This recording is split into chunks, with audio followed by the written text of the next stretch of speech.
So yun na nga mga Mars, another day, another OA na naman. Hala. Eto na nga mga Mars ko, syempre update na naman tayo dito sa ating munting mansyon na hindi na matapos-tapos, Diyos mio.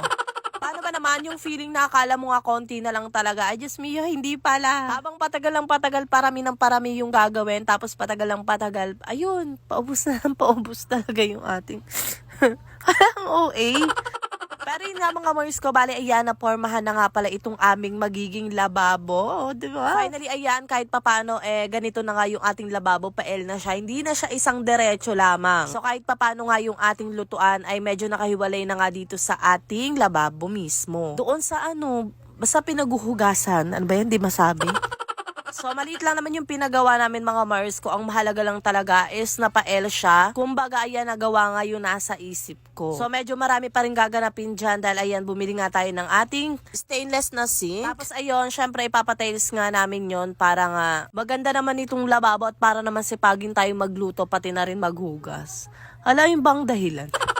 So since kahit papano naman ay medyo nabawas-bawasan na nga yung gagawin. Bali dalawa na lang pala sila nag-aayos dito. Bali yung isa nga dito sa kusina namin nag-aayos. Tapos yung isa naman nandun naman sa may CR. So ito na lang naman yung kulang dito nga sa pinapagawa namin sa mansyon. Hala. Tapos ayan, palitada na lang ang kulang nga dito sa mismo mansyon nila mama. And then ayan, ipapakita ko na nga sa inyo yung itsura nga ng nagawa na nga dito. Kulang na lang talaga ng palitada. And then yung mga pintuan nga ay wala pa. So baka bukas nga ay makaikabit na nga nila ang mga pintuan. Siya, bali dito nga bago pumasok kila mama, makikita nyo yung pintuan dito ng CR. Yes, may pintuan pa dito mga Mars ko kasi nga ayun si Tito nga ay dito rin nagsi-CR sa amin. And then dito na nga yung pinaka-pintuan nila mama. And yung isang pinto doon is ayun naman yung kwarto na nga ni Kuya. O di ba napakadaming pintuan, Diyos mio.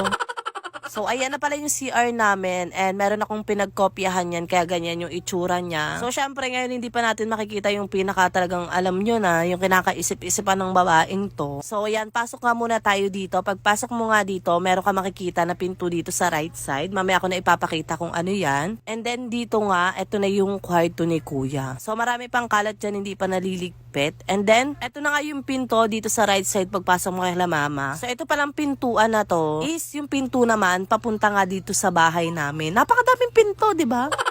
Tapos itong pinto naman pagpasok mo sa bahay namin sa right side ay may pinto ulit.